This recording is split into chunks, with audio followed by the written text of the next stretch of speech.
మల్లయ్య గారు, ఆ! చెప్పండి. ఇప్పుడు మనం వెల్వెర్తి విలేజ్ హ్మ్. బుడిగె మల్లయ్య తోటున్నాము. హ్మ్. ఇప్పుడు మనం నాటు పెట్టి ఎన్ని రోజులవుతుంది? 2 నెలలయితుంది. 2 నెలలయితుందా? హ్మ్. మామూలుగా ఏందంటే మనకు ఈ మచ్చలొస్తున్నాయి గదా! హ్మ్. ఇది మామూలుగా ఏందంటే ఆషింగి సీజన్‌లో అగ్గితోలు చుక్కలు కామన్‌గా వస్తుంటాయి. హ్మ్. ఏ వెరైటీ అయినా గూడా వస్తుంటాయి. హ్మ్. ఇది ఎక్కడొస్తదంటే మన చేనయితే ఎక్కడ వీక్ ఉంటదో, హ్మ్. మామూలుగా తక్కువ హైట్ పెరిగి మా చేను బాగా లేకుండా ఉంటది చూసావా? హ్మ్. అక్కడ వస్తుంటదన్నమాట ఈ మచ్చ.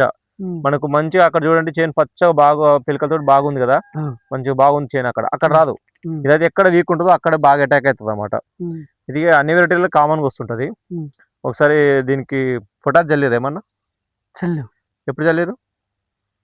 ఇంకా మొన్న నెల 15 రోజులు పోయినంక చల్లాం. అంటే నాటేసినంక పొటాష్ గూడా ఏసిర్రా? హ్మ్. అడుగు ముందు ఏం జల్లిర్రు? అడగమంది అదే 2020. 2020లో పొటాష్ ఉండదు. హ్మ్. జింక్ కాకుండా పొటాష్ సెపరేట్ ఏసిర్రా? ఆ! ఆ! ఎర్ర ఏసాం. పొటాష్ ఏసిర్రా? ఆ! ఏసిర్రా? ఆ! ఓకే. ఓకే. హుహు. అటు పోయి చూద్దాం. ఎన్ని ఎకరాలుంది ఇది? ఏది మొత్తం పొలం ఎంత? 2 ఎకరాల 29 గుంటలు. 2 ఎకరాలు 20 గుంటలు అంటే పాదొక్క 3 ఎకరాలు ఉంది అన్నట్టు. పావు తక్కువ 3 ఎకరాలు. ఓకే. నాది దీనికి స్టార్ట్. ఒకసారి స్ప్రే కొడదాము. ఇట్లా మచ్చలొస్తున్నాయి గదా! హ్మ్. కొంచెం అగ్గితోలు సింప్టమ్స్ కూడా వస్తున్నాయి. ఇంకోటి వెదర్ మారింది. హ్మ్. ఈ మబ్బులో కూడా కొద్దిగా ఎక్కువయ్యే అవకాశాలు కూడా ఉంటాయి. హ్మ్.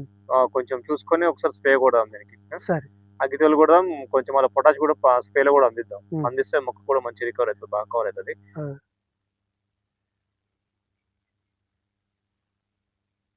బాగా లేట్ అయింది గదా! హ్మ్. లేట్ అయినప్పుడు ఎట్లా అంటే మొక్క అంత పచ్చదనంతో ఉండదు. వీక్ అయితదన్నమాట. హ్మ్. వీక్ అయినప్పుడు ఏమైతదంటే ఈ మచ్చలేంటంటే తొందరగా అటాక్ అయితాయన్నమాట. ఆహా! ఇప్పుడు అదే పచ్చగా ఉంటేనేమో అంత అటాక్ కాకపోవు. మీరేంటంటే కొంచెం యూరియా కూడా కొంచెం చూసి టైంకి చల్లుకోవాలన్నమాట.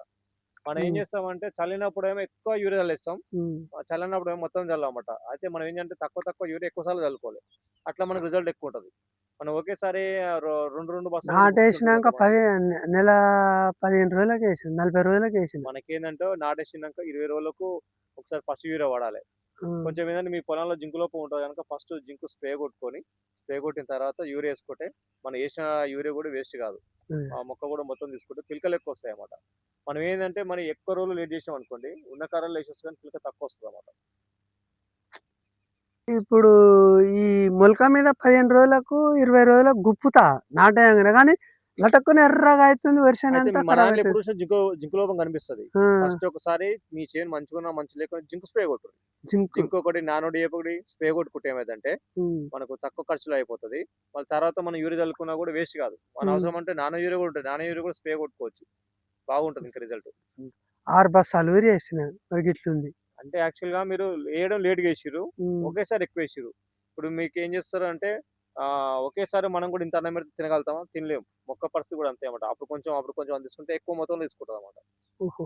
అట్లా. మనం ఒకేసారి ఎక్కువ మొత్తంలో ఏసినా కూడా అంత గాలిలో ఆవిరైపోతది యూరియా ఉండదు. హ్మ్.